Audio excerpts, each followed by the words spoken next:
Hello student, हम लोग को क्लास 10th के सामाजिक विज्ञान के अंतर्गत भूगोल के अध्याय 6 पर डिस्कशन करना है और अध्याय 6 है विनिर्माण उद्योग।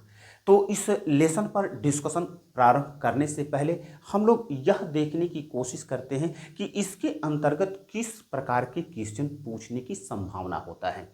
तो अगर नंबर 1 की बात करें तो इसके अंतर्गत बहुविकल्पी के प्रश्न पूछने की संभावना होता है, नंबर 1।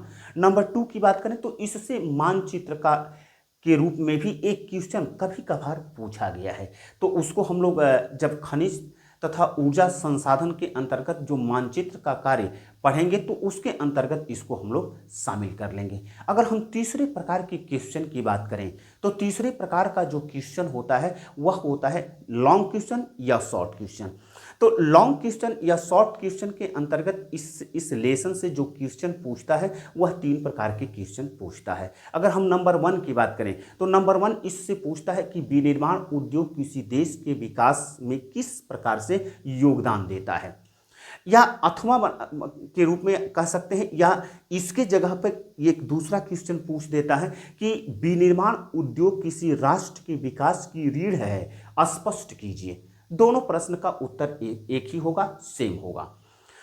अगर हम दूसरे प्रकार के क्वेश्चन की बात करें तो दूसरे प्रकार के क्वेश्चन यह पूछता है कि विनिर्माण उद्योग व कृषि एक दूसरे के सहायक हैं, स्पष्ट कीजिए, यह पूछता है। या फिर यह पूछ देता है कि विनिर्माण उद्योग कृषि को किस प्रकार से सहयोग देता है, योगदान देता है, स्पष्ट कीजिए। यह दूसरे प्रकार के क्वेश्चन है। और तीसरे प्रकार के जो क्वेश्चन पूछता है वह है विनिर्माण उद्योग के कारण किस प्रकार से पर्यावरण प्रदूषित हो रहा है। तो उस पर जो क्वेश्चन बहुत कम पूछने की संभावना रहता है, 1 या 2 बार पूछा गया है, तो उस बात को हम ध्यान में रखते हुए ये तीनों प्रकार के जो क्वेश्चन पूछे जा रहे हैं इस लेसन से, मैं उसी बात को ध्यान में रख करके आज का डिस्कशन शामिल करूंगा या डिस्कशन करूंगा। तो इसके अंतर्गत हम लोग पहले यह देखते हैं कि विनिर्माण उद्योग क्या है। तो विनिर्माण उद्योग क्या है,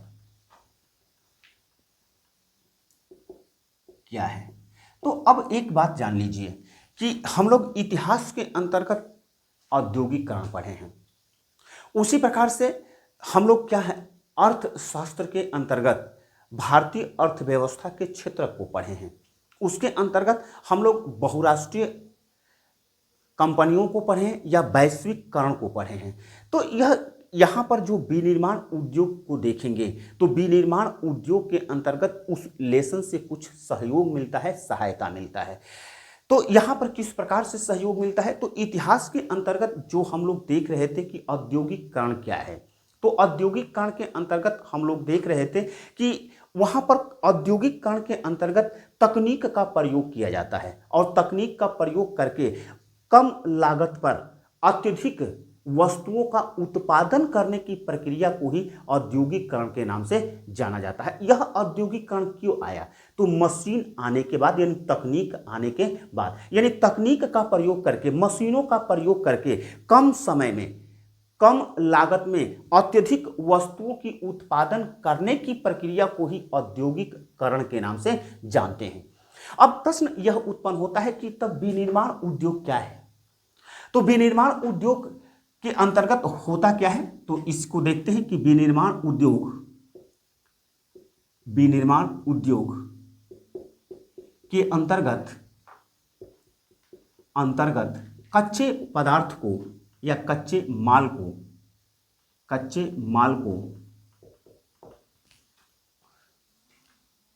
तकनीक की सहायता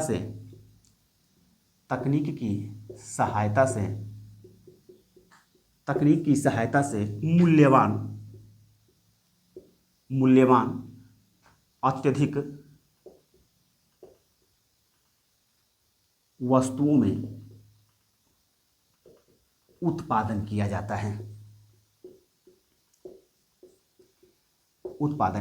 है। यानी स्पष्ट है कि विनिर्माण उद्योग क्या है। तो विनिर्माण उद्योग के अंतर्गत तकनीक का प्रयोग करके हम लोग क्या करते हैं, उसके अंतर्गत तकनीक का प्रयोग करके कच्चे माल को अत्यधिक मूल्यवान वस्तुओं में परिवर्तित करते हैं, यानी कि रूप का परिवर्तन होता है। अब यहाँ पर एक चीज आपको याद आ रहा होगा कि हम लोग अर्थशास्त्र के अंतर्गत भारतीय अर्थव्यवस्था के क्षेत्रक पढ़े थे, तो उस पर थोड़ा सा फोकस कीजिएगा, तभी ये चीज समझ में आएगा। तो हम लोग उसके अंतर्गत क्या पढ़े थे? हम लोग उसके अंतर्गत पढ़े थे कि भारतीय अर्थव्यवस्था के क्षेत्रक, यानी अर्थव्यवस्था के क्षेत्रक क्षेत्रक हम लोग अर्थव्यवस्था के क्षेत्रक को जो पढ़ रहे थे, तो उसके अंतर्गत हम लोग देख रहे थे कि प्राथमिक क्षेत्रक, द्वितीयक क्षेत्रक,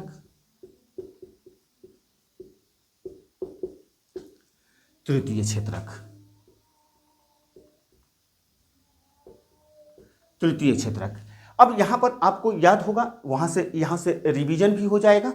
प्राथमिक क्षेत्रक को हम लोग क्या कहते थे? कृषि एवं सहायक क्षेत्रक, कृषि एवं सहायक क्षेत्रक।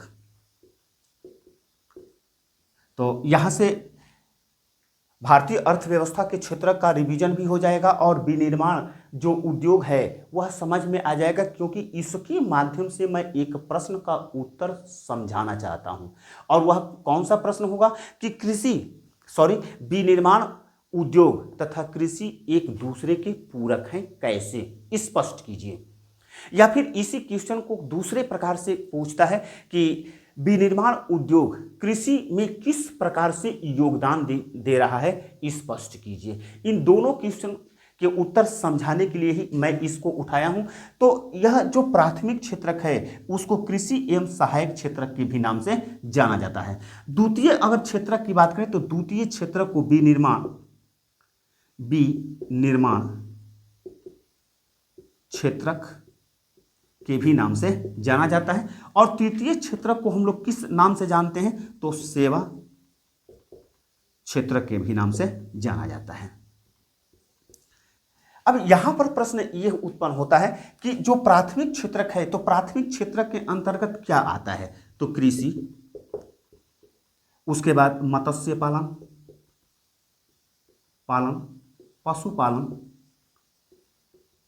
पशुपालन और सबसे इंपॉर्टेंट चीज होता है खनन। तो यह चीजें क्या आता है?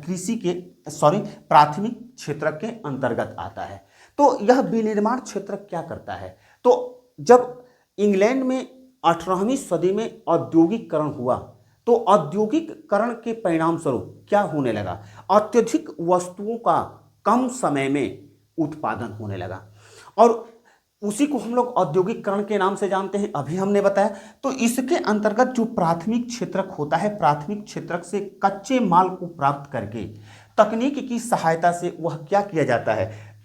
द्वितीयक क्षेत्रक के अंतर्गत उसका रूप परिवर्तन किया जाता है, यानी कि उसको अत्यधिक मूल्यवान वस्तुओं में परिवर्तित किया जाता है, और उसी को हम लोग विनिर्माण क्षेत्रक के नाम से जानते हैं। तो विनिर्माण उद्योग के अंतर्गत क्या हो रहा है? विनिर्माण उद्योग के अंतर्गत जो प्राथमिक क्षेत्रक है उससे कच्चे माल को प्राप्त करके क्या किया जा रहा है? तकनीक की सहायता से अत्यधिक मूल्यवान वस्तुओं को विनिर्मित किया जा रहा है। उसी को हम लोग क्या कह रहे हैं? विनिर्माण उद्योग कह रहे हैं। अब इसके अंतर्गत जैसे कि अगर हम बात करें तो लौह अयस्क की बात करें या फिर पेट्रोलियम की बात करें, यह क्या है? यह खनन से प्राप्त होता है, और इसके खनन की जो कार्य होता है वह प्राथमिक क्षेत्र के अंतर्गत आता है। अब लौह इस्पात या पेट्रोलियम, यदि हम पेट्रोलियम की बात करें तो पेट्रोलियम को जब तक से शोधन नहीं किया जाएगा तब तक से वह प्रयोग करने योग्य नहीं होगा। तो उसको क्या किया जा रहा है? जो कच्चे माल हैं पेट्रोलियम, तो कच्चे माल पेट्रोलियम क्या है? सस्ते हैं, और उसको विनिर्माण उद्योग किस रूप में इस्तेमाल करता है? तो कच्चे माल के रूप में इस्तेमाल करता है, और उसका रूप परिवर्तन करके यानी शोधन करके उससे पेट्रोल, डीजल, केरोसिन यानी तमाम तरह के केरोसिन, प्लास्टिक, डामर यानी तमाम तरह की वस्तुओं को क्या करता है? यहां पर विनिर्मित किया जा रहा है, और यह क्या होता है? मूल्यवान होता है। तो तो यहां पर यह जो द्वितीयक क्षेत्रक है वह किस पर निर्भर है, वह प्राथमिक क्षेत्रक पर निर्भर है। हम लोग इसको विनिर्माण को जब वर्गीकरण करेंगे तो उसके अंतर्गत हम लोग देखेंगे। लेकिन यहाँ पर हम कह रखे हैं कि एक प्रश्न का उत्तर यहाँ पर हम लोग ढूंढेंगे कि विनिर्माण क्षेत्रक तथा कृषि एक दूसरे के पूरक कैसे हैं। तो हम लोग यह देख क्या रहे हैं कि जो द्वितीयक क्षेत्रक है यानी कि विनिर्माण क्षेत्रक है, तो विनिर्माण क्षेत्रक प्रत्यक्ष रूप से किस पर निर्भर है। अगर प्राथमिक क्षेत्रक की बात करें तो प्राथमिक क्षेत्रक प्रत्यक्ष रूप से प्राकृतिक संसाधन पर निर्भर है, क्योंकि वह प्राकृतिक संसाधन को उपयोग करके वहां पर वस्तुएं उत्पादित की जाती हैं। प्राथमिक क्षेत्रक की सबसे बड़ी खासियत यही है, वह किसी दूसरे क्षेत्रक पर निर्भर नहीं है, प्रत्यक्ष रूप से निर्भर नहीं है। लेकिन अगर विनिर्माण क्षेत्रक की बात करें तो विनिर्माण क्षेत्रक प्रत्यक्ष रूप से वह प्राथमिक क्षेत्रक पर निर्भर है, यानी कि कृषि एवं सहायक क्षेत्रक पर निर्भर है, क्योंकि इससे कच्चे माल को प्राप्त करके तकनीकी सहायता से अत्यधिक मूल्यवान वस्तुओं में विनिर्माण उद्योग क्या करता है, परिवर्तन करता है।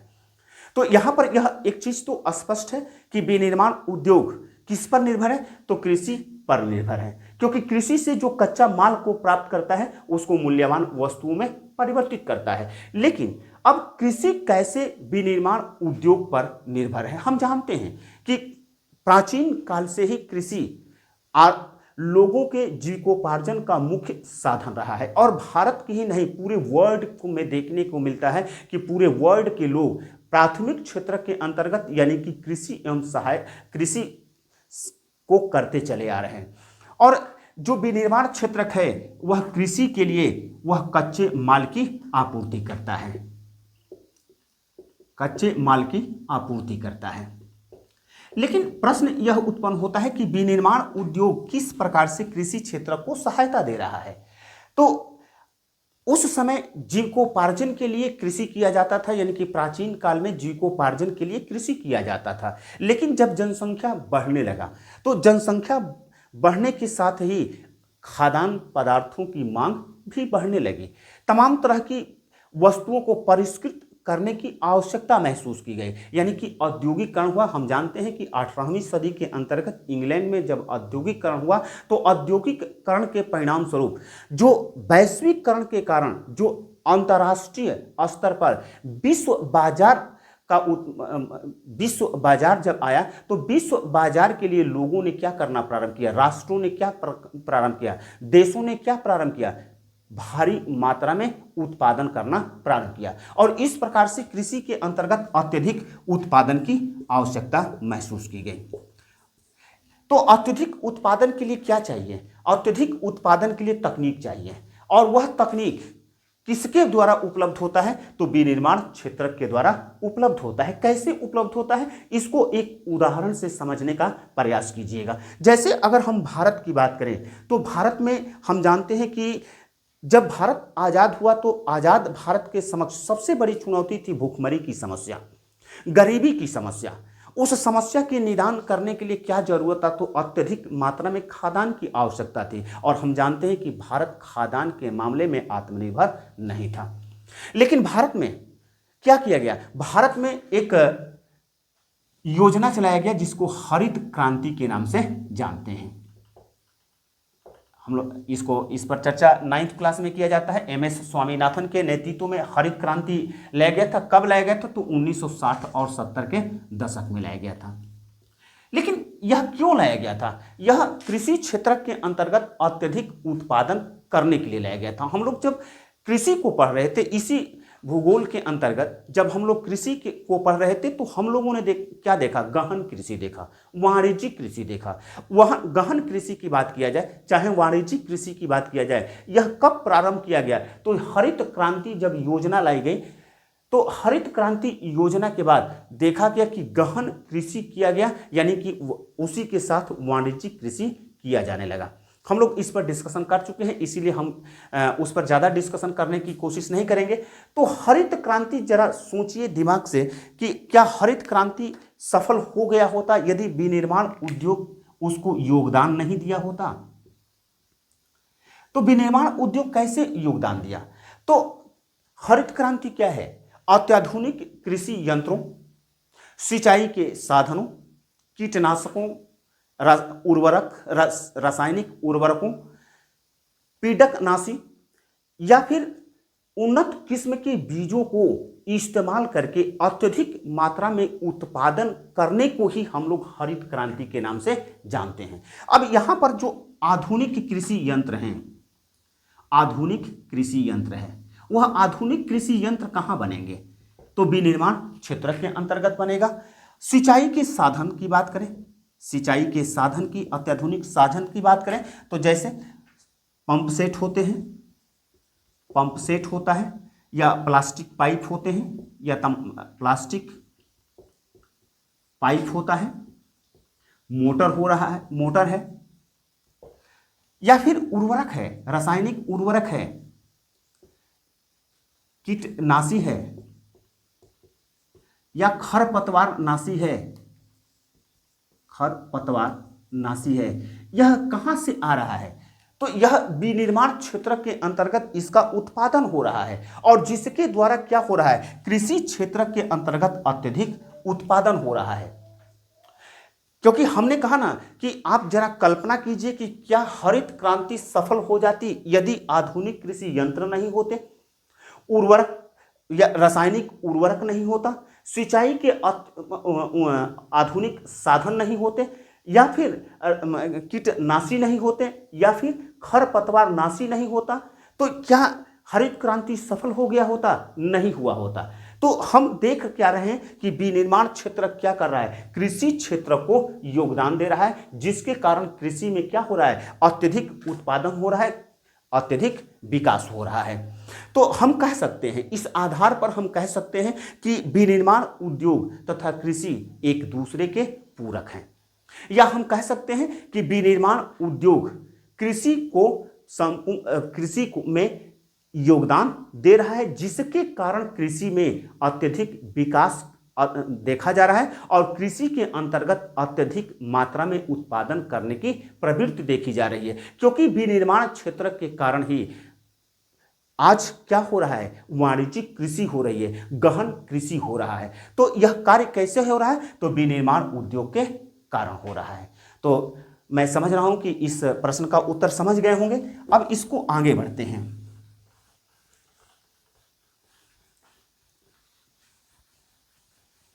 अब विनिर्माण क्षेत्रक कहाँ संचालित होंगे? तो जरा सोचिए, दिमाग लगाइए कि हम लोग बहुराष्ट्रीय कंपनियों को देख रहे थे। वैश्वीकरण का चैप्टर जो अर्थशास्त्र का था, उसके अंतर्गत बहुराष्ट्रीय कंपनियों को देख रहे थे। तो उसके अंतर्गत हम लोगों ने क्या देखा? हम लोगों ने देखा कि बहुराष्ट्रीय कंपनियां कहाँ अपने कारोबार स्थापित करना चाहती हैं, या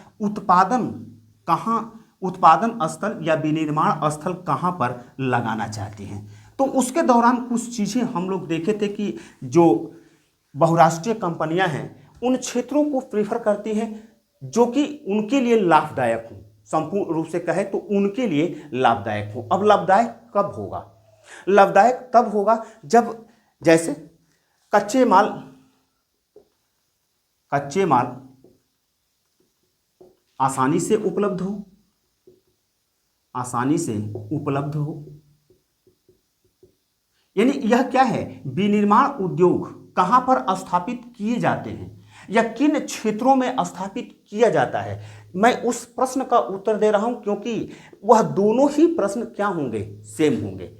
दोनों का उत्तर क्या होगा? इक्वल होगा। क्योंकि बहुराष्ट्रीय कंपनियां कहां पर अपना कारोबार स्थापित करना चाहती हैं, ठीक उसी प्रकार से होगा कि विनिर्माण उद्योग अपना विनिर्माण स्थल कहां पर स्थापित करना चाहता है। तो कहां पर करना चाहेगा? नंबर 1 की बात करें तो कच्चे माल, जहां पर कच्चे माल आसानी से उपलब्ध हो। अगर दूसरी की बात करें तो सस्ते श्रम,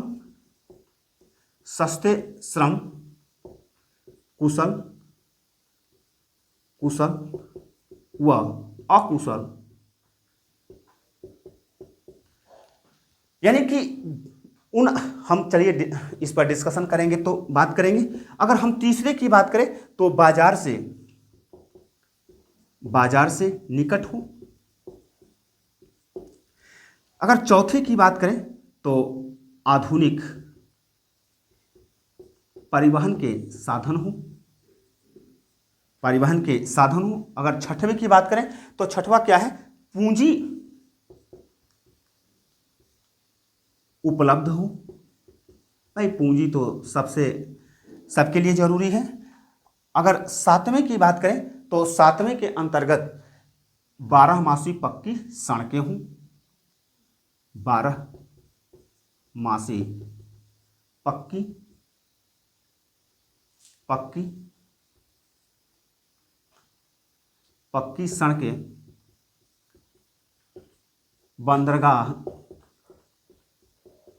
बंदरगाह या रेलवे आदि से जुड़ा हो।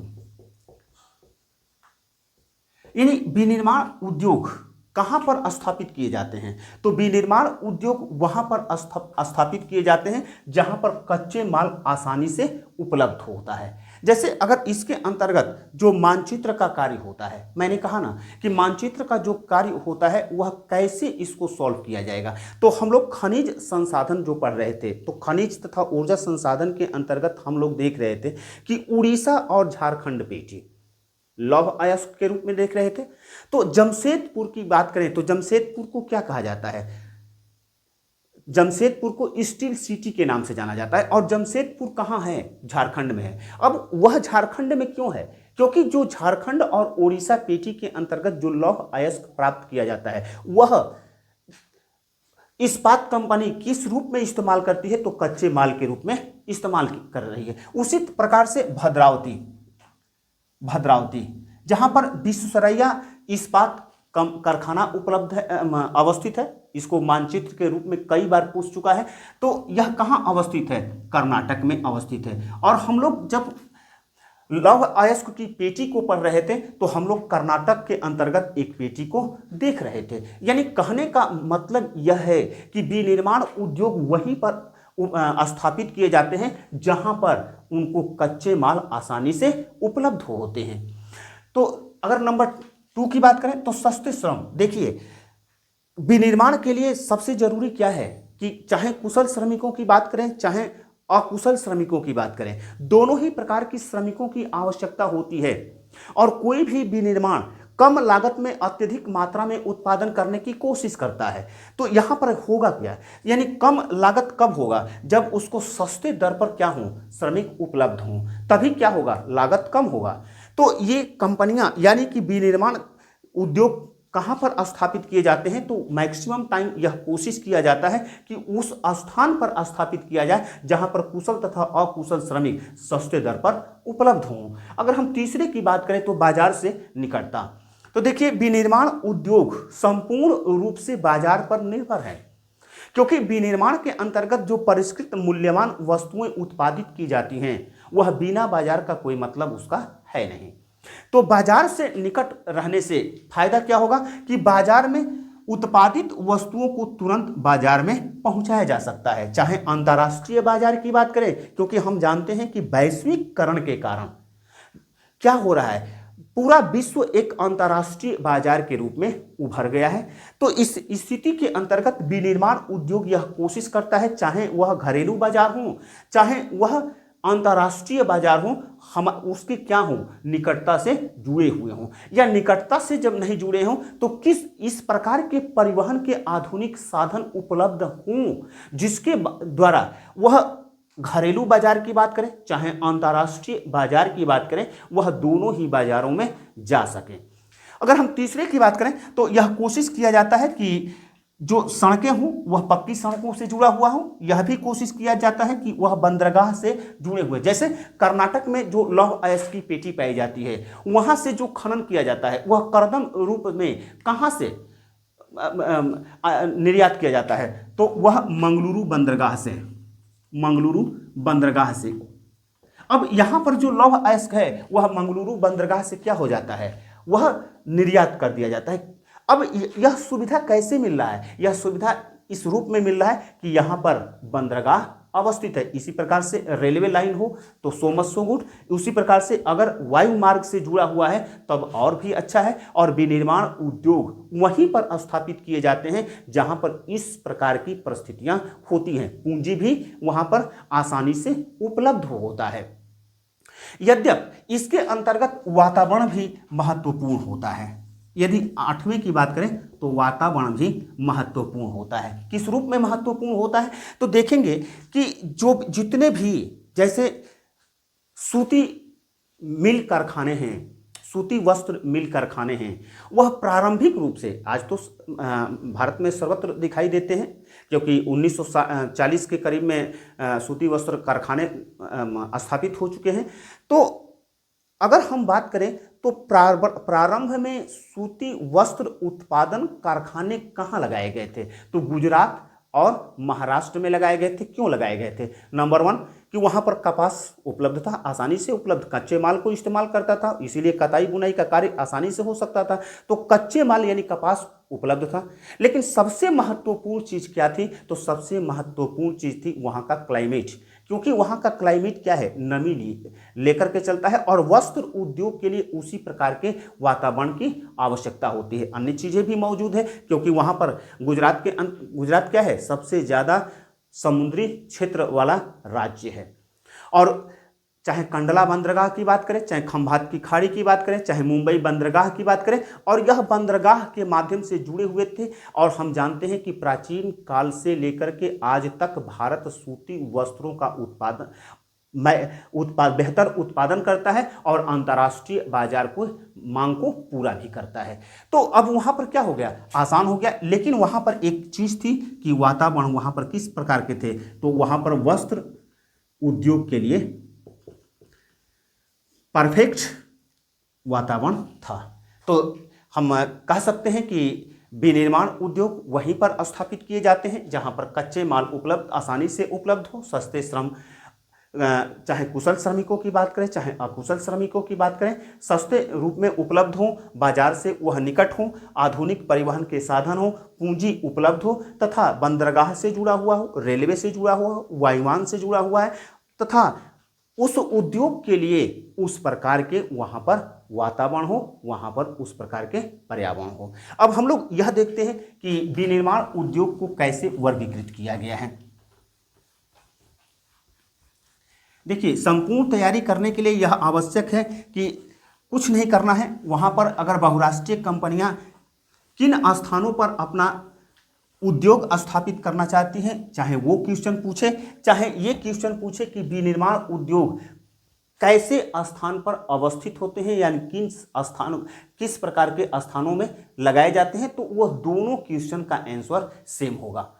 तो दोनों क्वेश्चन तो पूछ नहीं सकता है, अगर पूछता है तो इस प्रकार के क्वेश्चन पूछ सकता है। और संपूर्ण जब तैयारी किया जाता है तो हर चीज को फोकस करके चला जाता है, क्योंकि मान लीजिए हमने कहा 3 क्वेश्चन और 3 क्वेश्चन में से यह अतिरिक्त क्वेश्चन यानी कि वो उसको छोड़ करके इस क्वेश्चन को बना दिया, तो हम लोग क्या करेंगे। तो वर्गीकरण अगर हम देखते हैं तो वर्गीकरण से शॉर्ट क्वेश्चन या लॉन्ग क्वेश्चन नहीं पूछता है। इसके वर्गीकरण से मैक्सिमम टाइम देखा गया कि इसके वर्गीकरण से पूछा क्या जाता है, तो इसके वर्गीकरण से बहुविकल्पी के प्रश्न फंस जाते हैं। कैसे, तो इसका जो विनिर्माण उद्योग का जो वर्गीकरण किया गया है तो वह नंबर 1 पहला जो वर्गीकरण किया गया है कच्चे माल के आधार पर किया गया है, या प्रयुक्त कच्चे माल के आधार पर, प्रयुक्त कच्चे माल के आधार पर। अब प्रयुक्त कच्चे माल के आधार पर विनिर्माण क्षेत्र को, विनिर्माण उद्योग को 2 भागों में वर्गीकृत किया गया है, कृषि आधारित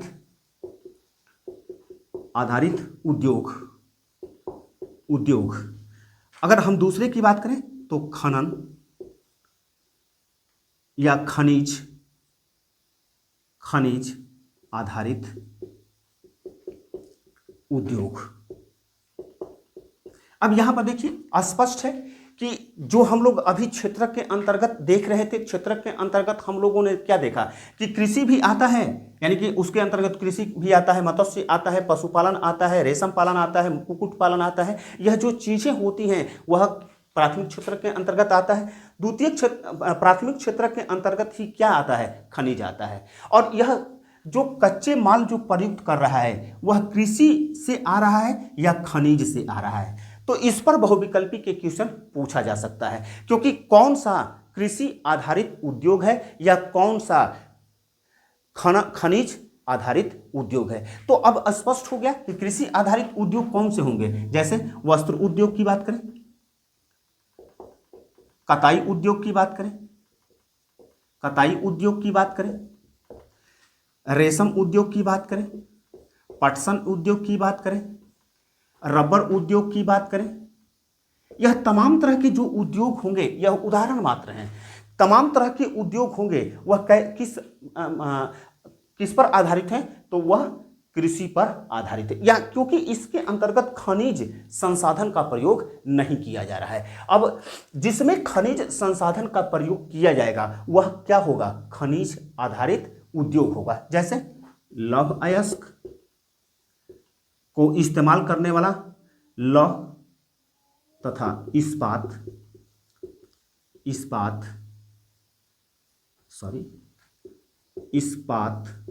उद्योग, उसी तरह से एल्युमिनियम उद्योग। ठीक उसी प्रकार से अगर हम कहें तो रिफाइनरी सेक्टर की जितनी भी कंपनियां हैं, जैसे पेट्रोल रिफाइन जो करती हैं, पेट्रोलियम को रिफाइन करने वाली जितनी भी कंपनियां क्या हैं, खनिज आधारित उद्योग के अंतर्गत आएंगी। उसी तरह से तांबा उद्योग, यानी स्पष्ट रूप से कहें तो इसका ये मात्र उदाहरण है, यानी कि जो खनिज संसाधन का इस्तेमाल करती हैं, जो भी उद्योग खनिज संसाधन का इस्तेमाल करता है वह खनिज आधारित उद्योग के अंतर्गत आता है। लेकिन अगर हम कहें कि कृषि आधारित उद्योग के अंतर्गत, तो जो कृषि के द्वारा उत्पादित कच्चे माल हैं उसका उपयोग करके जो उत्पादन किया जाता है, जिस उद्योग के अंतर्गत उत्पादन किया जाता है उसको हम लोग कृषि आधारित उद्योग के नाम से जानते हैं। अब दूसरा हम लोग वर्गीकरण करते हैं। दूसरा वर्गीकरण किस आधार पर किया गया है,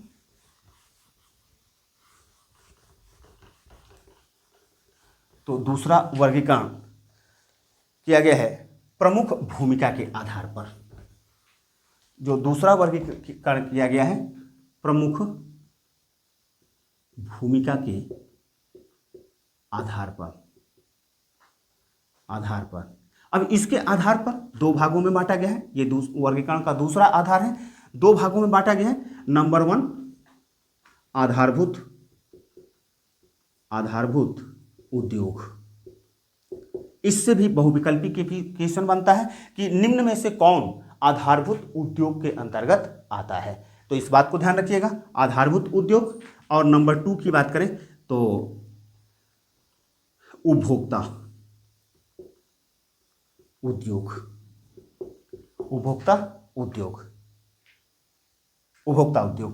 अब आधारभूत उद्योग के अंतर्गत किस प्रकार के उद्योग आते हैं। आधारभूत उद्योग के अंतर्गत वे उद्योग आते हैं जो कि अन्य उद्योगों के लिए माल उपलब्ध कराते हैं। जैसे हम कहें कि लौह व इस्पात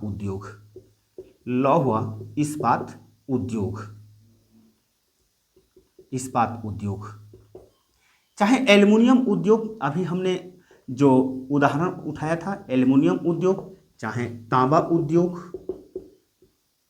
उद्योग, यह ऐसे आधारभूत उद्योग हैं जो क्या करते हैं, जो अन्य उद्योग के लिए यानी कि उपभोक्ता उद्योग के लिए माल उपलब्ध कराते हैं। जैसे अगर हम कहें कि लौह व इस्पात उद्योग पर बहुत सारे उद्योग आधारित हैं, क्योंकि इसके द्वारा अगर लौह का प्रगलन न किया जाए, लौह अयस्क का प्रगलन न किया जाए तो वह उद्योग क्या होंगे, संचालित नहीं हो पाएंगे। जैसे एल्युमिनियम उद्योग, तो एल्युमिनियम उद्योग जब एल्युमिनियम का प्रगलन नहीं किया जाएगा, अब देखिए इसको प्रगलन के लिए क्या चाहिए, तो मैग्नीज की आवश्यकता होती है। यह बहुविकल्पी के अंतर्गत क्वेश्चन पूछता है कि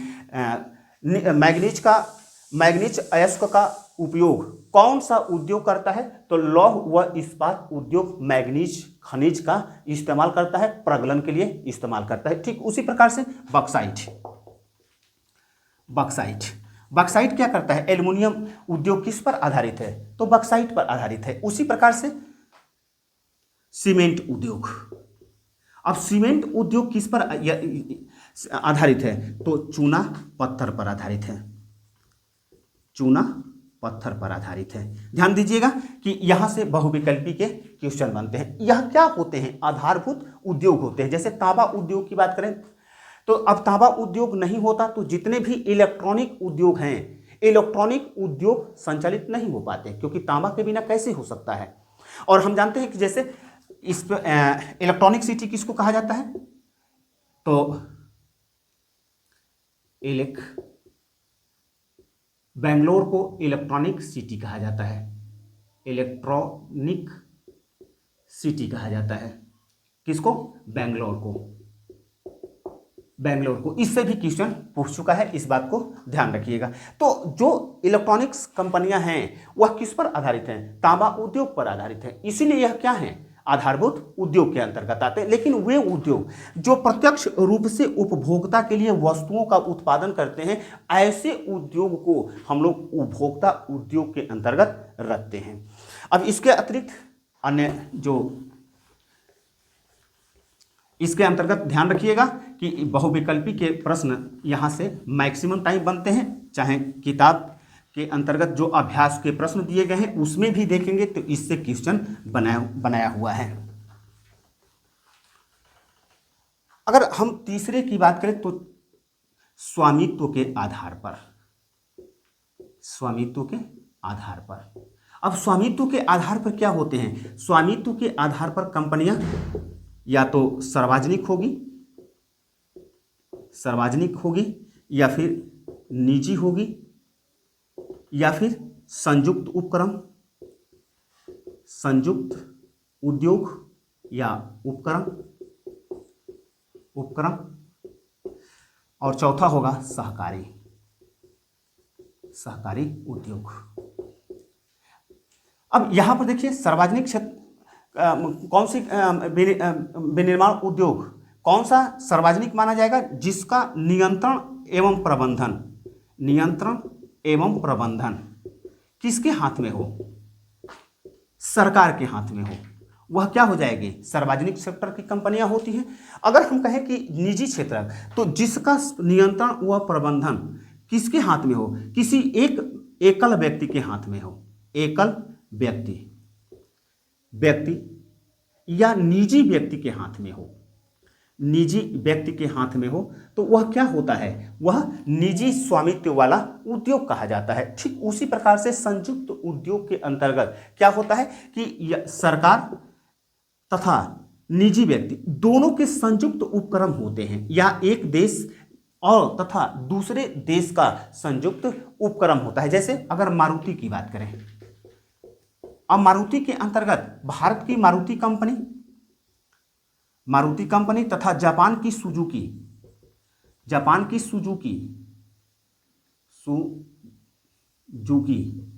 दोनों कंपनियां क्या करती हैं? कोलैबोरेट करती हैं और कोलैबोरेट करके मारुति का उत्पादन करती हैं। तो यह क्या है? यह संयुक्त उपक्रम है, यानी कि इसके अंतर्गत सरकार तथा निजी व्यक्ति या सरकार तथा कोई अन्य देश शामिल हो सकता है। यहां पर दो लोग का होना आवश्यक है।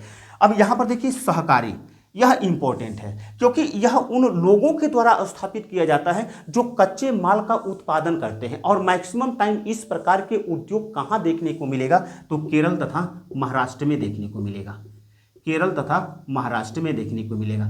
क्योंकि महाराष्ट्र के अंतर्गत जो गन्ना उत्पादन किसान हैं वह क्या करते हैं? जितनी भी महाराष्ट्र की चीनी मिल कंपनियां हैं, वह चीनी मिल कंपनियां किनके नेतृत्व में होती हैं? तो वहां के किसानों, जो गन्ना की खेती करने वाले जो किसान हैं, उनके नियंत्रण और स्वामित्व में होती हैं। ठीक उसी प्रकार से अगर केरल की बात करें तो हम केरल नारियल का उत्पादन करता है, और नारियल उद्योग जितने हैं वह सहकारी उद्योग के अंतर्गत आते हैं, क्योंकि वहां पर नारियल का उत्पादन करने वाले लोग क्या करते हैं? सहकारी उद्योग की स्थापना करते हैं। सहकारी उद्योग के अंतर्गत होता क्या है कि बहुत से लोग शामिल होते हैं और जिस अनुपात में उस उद्योग के अंतर्गत पैसा लगाते हैं, उसी अनुपात के अनुसार लाभांश में, चाहे लाभ में चाहे हानि में, उनका अनुपातिक प्रतिनिधित्व मिलता है। यह क्या होती हैं? सहकारी कंपनियां होती हैं, सहकारी उद्योग होता है। तो सार्वजनिक, निजी, संयोग तथा सहकारी। अब इसके अतिरिक्त यह है विनिर्माण उद्योग का वर्गीकरण। तो हम लोग अब आगे बढ़ते हैं कि एक और प्रश्न का उत्तर हम लोग देखते हैं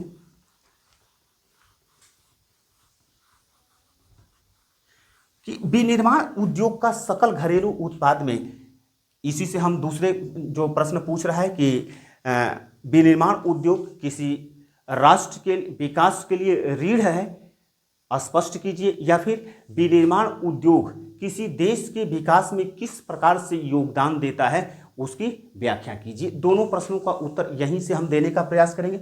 अगर हम विनिर्माण की बात करें तो अगर विनिर्माण, जो भारत का विनिर्माण क्षेत्रक है, उसके अंतर्गत विनिर्माण का हमारे सकल घरेलू उत्पाद में, सकल घरेलू उत्पाद में अगर योगदान की बात करें तो सकल घरेलू उत्पाद में इसका योगदान कितना है? 17% है। खनन का कितना है?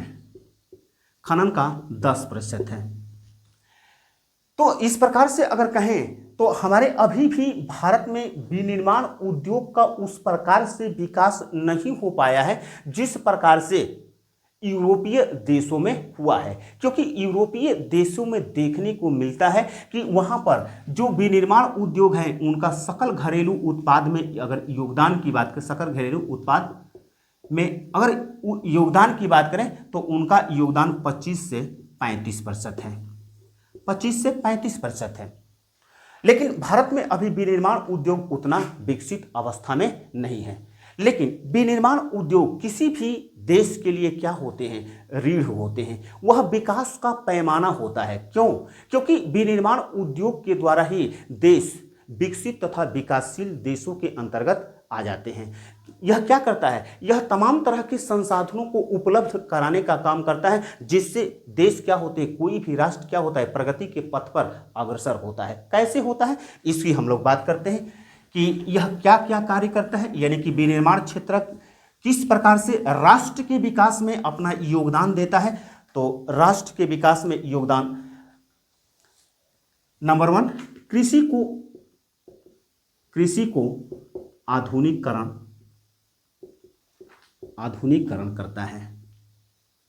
यानी विनिर्माण उद्योग, अभी हम लोगों ने क्या देखा कि किस प्रकार से कृषि को सहायता दे रहा है, तो उसके अंतर्गत यह विनिर्माण उद्योग क्या करता है? विनिर्माण उद्योग कृषि को आधुनिक बनाता है। क्योंकि हमने बताया कि आज हम लोग क्या देख रहे हैं कि गहन कृषि हो रहा है, आज हम लोग देख रहे हैं कि वाणिज्यिक कृषि हो रहा है। यह क्यों संभव हुआ है, कैसे संभव हुआ है? तो विनिर्माण उद्योग के कारण संभव हुआ है। तो इसका अर्थ है कि विनिर्माण उद्योग कृषि को क्या कर रहा है? आधुनिकीकरण कर रहा है। और इस आधुनिकीकरण के कारण कोई भी राष्ट्र क्या हो जाता है? खाद्यान्न के मामले में आत्मनिर्भर हो जाता है। और न केवल आत्मनिर्भर होता है बल्कि अपने कृषि से उत्पादित वस्तुओं को अंतर्राष्ट्रीय बाजार में निर्यात करने की काम भी करता है, यानी कि व्यापार तथा वाणिज्य में भी वृद्धि होता है। तो दूसरे की अंतर्गत रखें तो दूसरा कि विनिर्माण उद्योग के कारण व्यापार एवं वाणिज्य में वृद्धि होता है। और जाहिर सी बात है कि व्यापार तथा वाणिज्य में वृद्धि होगा तो देश क्या होगा? देश प्रगति के पथ की ओर अग्रसर होगा, यानी कि देश विकास करेगा। अगर हम तीसरे की बात करें तो यह क्या करता है कि कृषि पर से निर्भरता कम करता है। इसको पहले देख लेते हैं। कृषि पर से निर्भरता कम करता है। अब यह कृषि पर से निर्भरता कैसे कम करता है? तो हमने अभी जब इसके पहले हम लोग पढ़ रहे थे तो उसके अंतर्गत हम क्या बताए कि जो कृषि सेक्टर के अंतर्गत मौसमी बेरोजगारी की बात करें चाहे प्रचंड बेरोजगारी की बात करें तो वह क्या कर रहा है? यह विनिर्माण क्षेत्र या कहें कि विनिर्माण उद्योग जो कृषि क्षेत्र में पर निर्भर लोग थे और मौसमी रूप से बेरोजगार थे चाहे प्रच्छन्न रूप से बेरोजगार थे, उनको रोजगार उपलब्ध कराने का कार्य किया है। तो इस प्रकार से उन लोगों को कृषि से बाहर निकाल करके किस में शामिल कर दिया, विनिर्माण उद्योग में शामिल कर दिया। इस प्रकार से हम कह सकते हैं कि कृषि से यह क्या कर रहा है, निर्भरता को धीरे धीरे कम कर रहा है। अगर हम नेक्स्ट की बात करें, चौथे की बात करें, तो चौथा है सेवा क्षेत्रक में बढ़ावा। देखिए, विनिर्माण उद्योग के कारण ही एक तीसरा क्षेत्रक आया है, जिसको हम लोग अभी जो देख रहे थे भारतीय अर्थव्यवस्था के क्षेत्रक, उसके अंतर्गत क्या हम लोगों ने देखा कि जो तृतीय क्षेत्रक होता है सेवा क्षेत्रक का होता है। क्योंकि जो कृषि क्षेत्रक है या प्राथमिक क्षेत्रक है, उससे जो कच्चे माल विनिर्मित स्थल तक यानी कि विनिर्माण स्थल तक लाया कैसे जाएगा, तो इसके लिए कौन सेवा देता है, तो इसके लिए सेवा क्षेत्र के लोग सेवा देते हैं। तमाम तरह की, चाहे बैंकिंग की बात करें, चाहे रेलवे की बात करें, चाहे ये जो परिवहन को, जो वस्तुओं को परिवहन करने वाली जो गाड़ियां हैं उनकी बात करें, तमाम तरह की जो बीमा कंपनियां हैं, तमाम तरह की जो लोग सेवा देते हैं उसके अंतर्गत शामिल होते हैं। तो हम लोग को क्या देखने को मिलता है कि यह क्या कर रहा है, जो विनिर्माण उद्योग के विकास के कारण सेवा क्षेत्र क्या हो रहा है, विकसित हो रहा है। क्योंकि बाजार तक विनिर्मित वस्तुओं को न केवल कच्चे माल को विनिर्माण स्थल तक लाने की आवश्यकता होती है, बल्कि विनिर्मित वस्तुओं को या उत्पादित वस्तुओं को बाजार में उपभोक्ता के पास पहुंचाने की जिम्मेदारी भी किसकी होती है, सेवा क्षेत्र की होती है। और इस प्रकार से सेवा क्षेत्र क्या हो रहा है, बहुत विशाल आकार ग्रहण कर रहा है, विशाल आकार ग्रहण कर रहा है। और किसी भी देश की जो सेवा क्षेत्रक हैं वह आज क्या है, आज कृषि क्षेत्रक से ज़्यादा कहाँ पर लोगों को, विनिर्माण क्षेत्र से ज़्यादा रोजगार कहाँ पर मिल रहा है, तो सेवा क्षेत्र के अंतर्गत मिल रहा है, यानी कि तृतीय क्षेत्र के अंतर्गत मिल रहा है। तो यह क्या कर रहा है, सेवा क्षेत्र का को बढ़ावा दे रहा है, बढ़ावा दे रहा है। पांचवें की बात करें तो क्षेत्रीय असमानता को दूर करता है, असमानता को दूर करता है। तो देखिए, कभी कभी कोशिश किया जाता है कि विनिर्माण उद्योग कहाँ पर स्थापित किया जाए, जहाँ पर जनजातीय समुदाय निवास करती हैं। क्योंकि जनजातीय समुदाय के पास जो अशिक्षा होती है उसके कारण वहाँ पर निर्धनता ज़्यादा पाया जाता है। यही कारण है कि सरकार के द्वारा चाहे निजी व्यक्तियों के द्वारा यह कोशिश किया जाता है कि विनिर्माण स्थल कहाँ पर स्थापित किया जाए, उन क्षेत्रों में स्थापित किया जाए जहाँ पर गरीब लोग रहते हैं, चाहे बेरोजगार जनजातीय समुदाय रहती हैं, ताकि उन लोगों को रोजगार उपलब्ध हो और उनका जीविकोपार्जन संचालित होता रहे। तो इस प्रकार से उनको भी विकास करने का अवसर मिलता है और इस प्रकार से क्षेत्रीय असमानता क्या होती है, दूर होता है। अब इससे सबसे अहम जो चीज हो रहा है कि उपभोक्ता का जीवन स्तर में परिवर्तन हो रहा है। अब विनिर्माण क्षेत्र जितना विकास करेगा, जितने ही परिष्कृत वस्तुओं का उत्पादन करेगा, जितनी भारी मात्रा में करेगा, उतने ही उपभोक्ता उस उत्पाद को इस्तेमाल करेंगे। अब जब उत्पाद का इस्तेमाल करेंगे तो जाहिर सी बात है कि उनका जीवन स्तर धीरे धीरे क्या हो जाएगा, सुधरने लगेगा। जैसे अगर हम उदाहरण की बात करें तो जैसे मोबाइल कंपनियां हैं, अब इतना मोबाइल आ गया है कि आज से 20-25 बरस पहले सबके बस की मोबाइल था नहीं, क्योंकि क्या थे, महंगे थे। लेकिन जब ज़्यादा भारी मात्रा में उत्पादन किया गया तो आज कौन सा ऐसा घर होगा, चाहे गरीब हो चाहे अमीर हो, जिसके घर में 2-4 स्मार्टफोन ना हो। तो यह लाजमी है कि यह क्या हो रहा है कि लोगों का जीवन स्तर में परिवर्तन कर रहा है। और यह परिवर्तन किसके कारण हो रहा है, तो यह परिवर्तन विनिर्माण उद्योग के कारण हो रहा है। और यही कारण है कि विनिर्माण उद्योग किसी भी राष्ट्र के लिए क्या करता है, किसी भी राष्ट्र के विकास में सर्वांगीण रूप से योगदान देता है। और यही कारण है कि विनिर्माण उद्योग को किसी राष्ट्र का रीढ़ कहा जाता है। तो यहाँ पर यह है, इसके अंतर्गत एक चीज छूट गया है कि रोजगार उपलब्ध कराता है, और रोजगार उपलब्ध कराता है। यानी जिस देश का जितना बड़ा विनिर्माण उद्योग होगा, जितना विस्तृत विनिर्माण उद्योग होगा, उस क्षेत्र के, उस देश के लोगों को उतना ही रोजगार उपलब्ध होगा। यद्यपि हम जानते हैं कि भारत का विनिर्माण क्षेत्र उतना बड़ा नहीं है, क्योंकि सकल घरेलू उत्पाद में इसका अभी हम लोग योगदान देख रहे थे, तो हमारे भारत का 17% योगदान है, जबकि यूरोपीय जो देश हैं उनमें हम लोग देख रहे थे 25 से 35% विनिर्माण उद्योग का योगदान है। तो यहाँ पर अल्प बेरोजगारी पाई जाती है, हमने रिवीजन करने के लिए डाल दिया, लेकिन इससे यहाँ पर कोई मतलब नहीं। विनिर्माण उद्योग क्या करता है, लोगों को रोजगार उपलब्ध कराता है। तो यह है विनिर्माण उद्योग किस प्रकार से राष्ट्र के विकास में योगदान दे रहा है, या इस प्रश्न का उत्तर कि विनिर्माण उद्योग किस प्रकार से राष्ट्र का रीढ़ होता है। यहां पर ये देख लिए। अब हम लोग देखते हैं कि औद्योगिक कचरा क्या है। तो देखिए, इस पर मैक्सिमम टाइम क्वेश्चन न पूछने की संभावना होता है। इस पर अभी तक तो क्वेश्चन नहीं पूछता है, और जो क्वेश्चन पूछता है तो अगर प्रदूषण पर पूछता है, जैसे कि औद्योगिक यानी कि विनिर्माण उद्योग के कारण आज क्या हो रहा है, विभिन्न रसायनों की बात करें, चाहे तमाम तरह की जो धुआं की बात करें, धूल की बात करें, चाहे तमाम तरह की जो वस्तुएं हैं वह क्या हो रही हैं, वह बाहर विसर्जित हो रही है, यानी कि वातावरण में, पर्यावरण में विसर्जित हो रही है, और जिसके कारण पर्यावरण प्रदूषण की समस्या उत्पन्न हो रहा है। पर्यावरण प्रदूषण की समस्या उत्पन्न हो रहा है। चाहे हम जल प्रदूषण की बात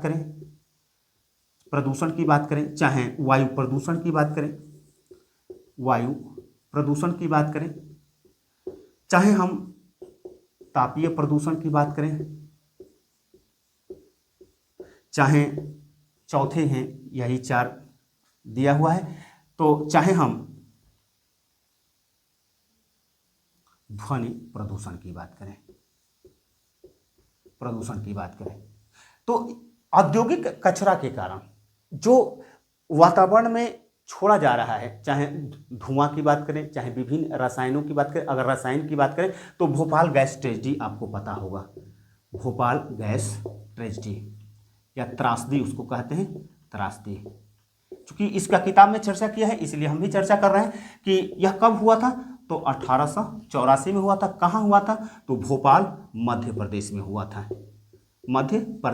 था, अब इस त्रासदी के अंतर्गत एक जहरीली गैस के रिसाव के कारण कितने लोग, लगभग 8000 लोग मारे गए थे, तथा आज भी लोग क्या हैं, अपंगता का शिकार हैं, अंधापन का शिकार हैं। और उस समय बहुत से लोग अपंगता के शिकार हो गए थे तथा अंधापन के शिकार हो गए थे इस जहरीली गैस के कारण। तो यह क्या हो रहा है, यह न केवल जो औद्योगिक कचरा है, भाई जब विनिर्माण क्षेत्र किसी राष्ट्र के विकास की रीढ़ है, तो उससे जो कचरा उत्पन्न हो रहा है, जाहिर सी बात है कि कचरा तो उत्पन्न होगा ही, क्योंकि हम लोग पढ़ चुके हैं कि जून 1992 में रियो डी जेनेरियो में क्या हुआ था, पृथ्वी सम्मेलन हुआ था। और पृथ्वी सम्मेलन किसके लिए हुआ था, तो उस पर्यावरण प्रदूषण यानी कि चाहे ग्लोबल वार्मिंग की बात करें, चाहे हरित गैसों की बात करें, चाहे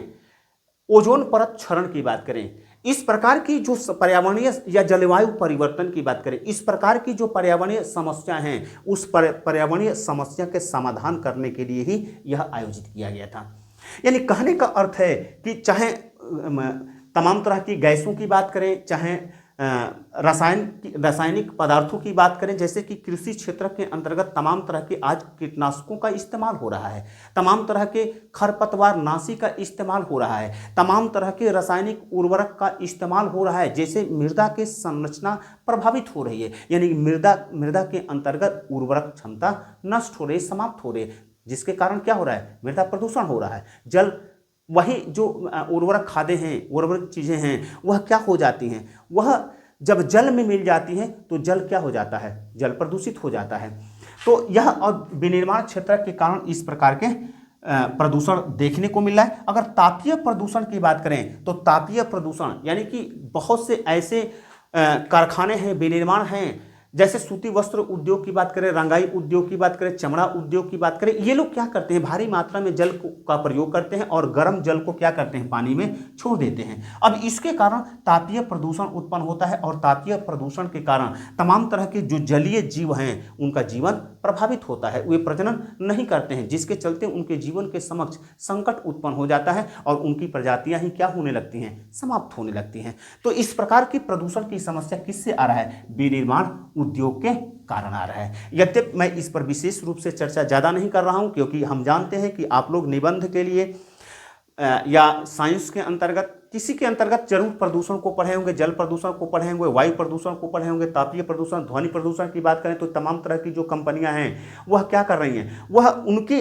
उत्पादन की प्रक्रिया के कारण ध्वनि उत्पन्न हो रहा है और उस ध्वनि के कारण क्या होता है, ध्वनि प्रदूषण की समस्या उत्पन्न होती है।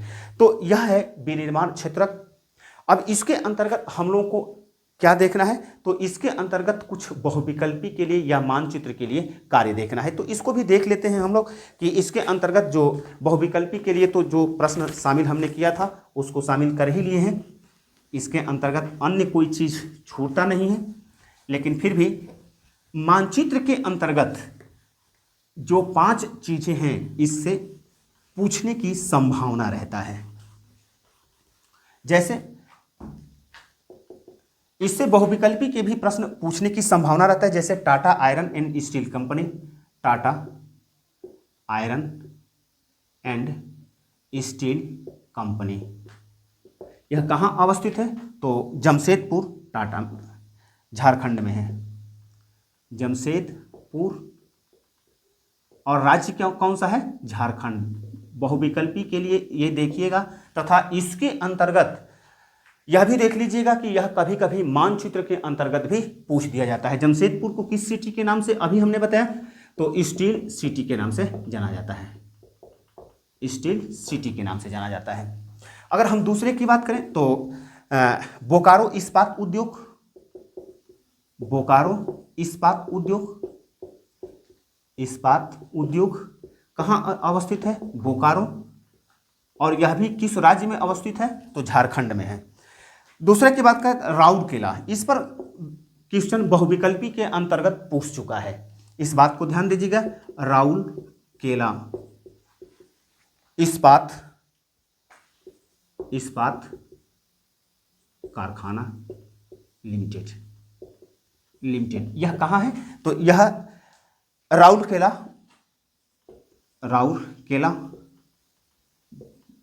ओडिशा में है, ओडिशा राज्य में है। अगर हम चौथे की बात करें तो चौथा है भिलाई इस्पात, इस पर भी एक बार क्वेश्चन बहुविकल्पी के अंतर्गत पूछ चुका है। भिलाई इस्पात उद्योग, भिलाई इस्पात उद्योग कहाँ अवस्थित है, तो भिलाई इस्पात उद्योग भिलाई छत्तीसगढ़ में है, छत्तीसगढ़ में है। उसके बाद दुर्गापुर इस्पात कारखाना, इस्पात कारखाना कहाँ है, तो दुर्गापुर, और दुर्गापुर कहाँ अवस्थित है, तो पश्चिम बंगाल, पश्चिम बंगाल। छठवां है विश्वेश्वरैया इस्पात कारखाना कहाँ अवस्थित है, तो भद्रावती, और भद्रावती कहाँ है, तो कर्नाटक में है। इसकी चर्चा भी अभी हमने किया था। यह बहुविकल्पी के अंतर्गत नहीं, इससे मानचित्र का कार्य पूछ चुका है।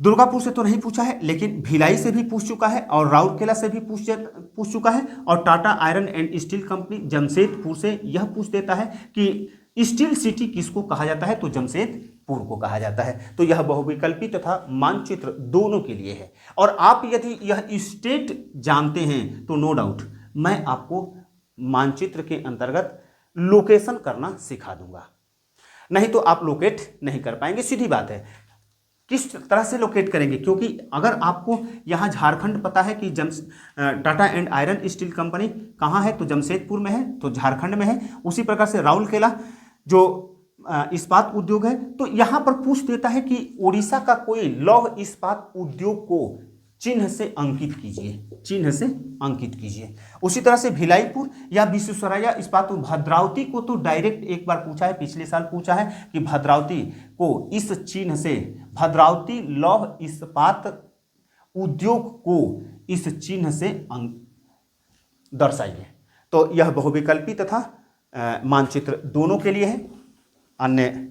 एक अन्य चीज है कि स्टील अथॉरिटी ऑफ इंडिया की स्थापना कब हुआ था, यह भी बहुविकल्पी के लिए है। स्टील अथॉरिटी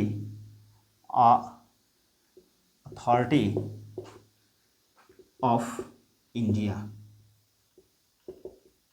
की स्थापना कब हुआ था, तो 1973 में हुआ था। एक और चीज है एनटीपीसी, एनटीपीसी यानी कि राष्ट्रीय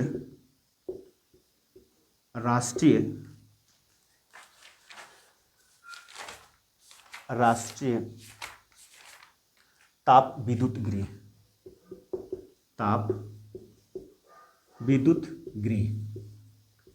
यह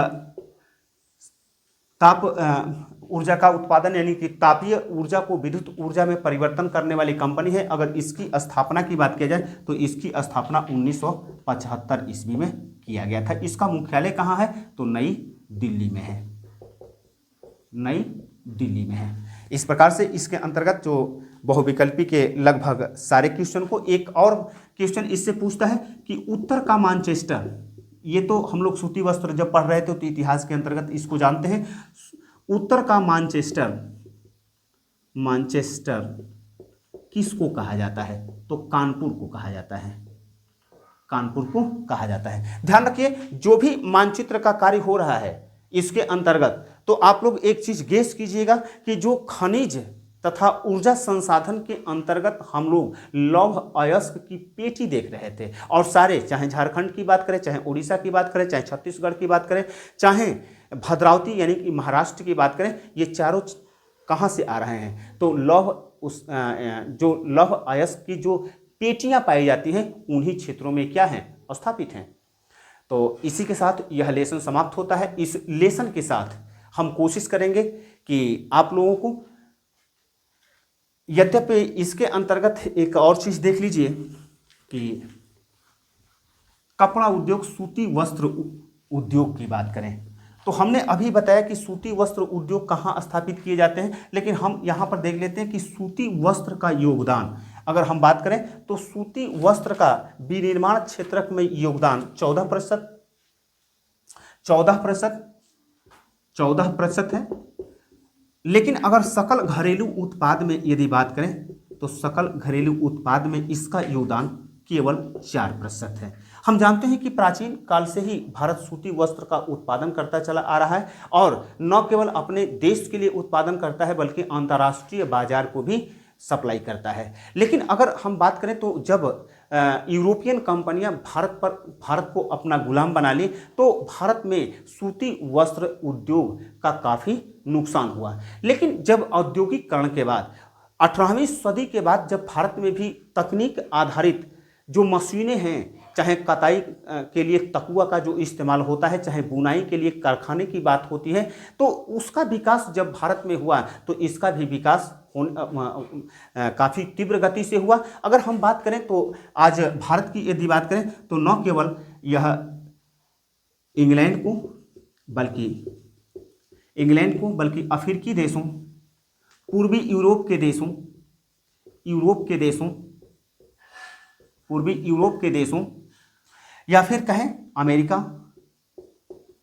अमेरिका, ऑस्ट्रेलिया आदि देशों में भारत क्या करता है, अपना सूती वस्त्र का निर्यात करता है। इसके अतिरिक्त जो भी आपको मैटर मिलेगा, तो भारत में सूती वस्त्र के विषय में हम लोग औद्योगिकरण जब पढ़ रहे थे तो औद्योगिकरण के अंतर्गत इसको हम लोग पढ़ चुके हैं। तो इस बात को ध्यान रखिए कि दोनों क्या करता है, मैच करता है। तो इसके अंतर्गत यही जो दो चीज़ें थी, बहुविकल्पी के लिए भी होता है और यह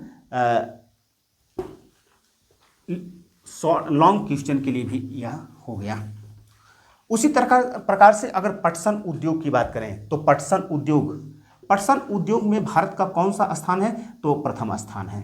विश्व में कौन सा स्थान रखता है? प्रथम स्थान रखता है। लेकिन जो पटसन उद्योग से उत्पादन की बात करें उसमें बांग्लादेश के बाद भारत दूसरे स्थान पर है। भारत में पटसन नीति की घोषणा कब की गई थी? तो भारत में पटसन नीति की घोषणा 2005 में किया गया है। यानी कि भारत में पटसन नीति की घोषणा कब किया गया? तो पटसन नीति की घोषणा 2005 में किया गया। तो यह हुआ आपका पटसन उद्योग पर। यह टिप कि इसके अंतर्गत बहुविकल्पी के क्वेश्चन पूछे जा सकते हैं, लेकिन यह लॉन्ग क्वेश्चन के अंतर्गत अभी तक नहीं पूछा है।